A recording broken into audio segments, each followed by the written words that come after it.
Hello दोस्तों, हमारे channel पर आपका स्वागत है। आज हम आपको ऐसी हीरोइन और टीवी एक्ट्रेस के बारे में बताना चाह रहे हैं जो रेखा की तरह ही कभी सजना संवरना चाहती थी। उन्होंने विलन के साथ रचाया ब्याह, दो ही साल में बिखर गया घर। इस डर से फिर कभी उन्होंने दूसरी शादी नहीं की। उषा बच्चानी ने महेश आनंद से शादी की जो 2 साल में टूट गई। इसके बाद उषा ने दोबारा शादी नहीं की और सिंगल रही। उन्होंने फिल्में और टीवी के नेगेटिव रोल निभाए हैं। उषा बच्चानी एक एक्ट्रेस हैं। उन्होंने बॉलीवुड के नामी एक्टर को पति बनाया। ये एक्टर की तो पहली शादी थी, लेकिन खलनायक विनय की चौथी शादी थी। ये शादी 2 ही सालों में टूट गई और अच्छा खासा हंसता खेलता परिवार भी बिखर गया। इसके बाद वह हीरोइन कभी दिल न लगा सकी। जी हाँ, जी तो उनका बहुत था कि उसका भी हंसता खेलता परिवार हो, वह खूब सजे सवरे और बच्चे हों, लेकिन ये सब खुशियाँ उसे ना मिल सकी। चलिए मिलवाते हैं ऐसी हीरोइन से जो खुद भी टीवी की दुनिया में बड़ा नाम हासिल कर चुकी है। सलमान खान से लेकर करिश्मा कपूर की फिल्मों का हिस्सा रही है।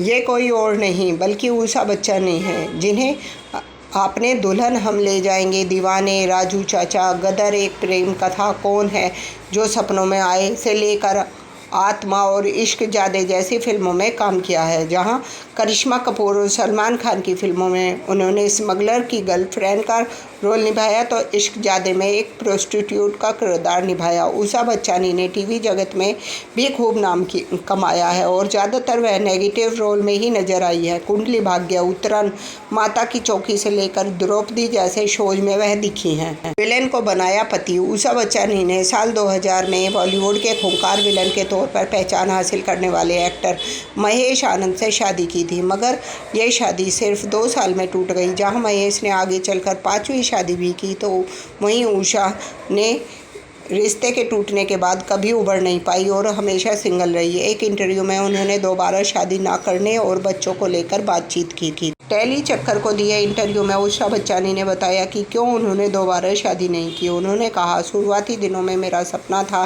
कि मैं शादी करूं, घर बसाऊं, रेखा की तरह कपड़े पहनूं, सिंदूर लगाऊं और बालों में गजरा भी लगाऊं, सज संवर कर पति का इंतजार करूं। मगर जब मेरी शादी महेश आनंद के साथ नहीं चली तो मैंने सब कुछ छोड़ दिया। फिर मेरी हिम्मत ही नहीं हुई कि दोबारा कुछ सोचूं। बनी माँ। उषा बच्चानी हमेशा से एक गोद लेना चाहती थी, अपना घर बसाना चाहती थी, मगर वह ऐसा भी कुछ नहीं कर पाई। इस पर भी उन्होंने इस इंटरव्यू में रिएक्ट किया।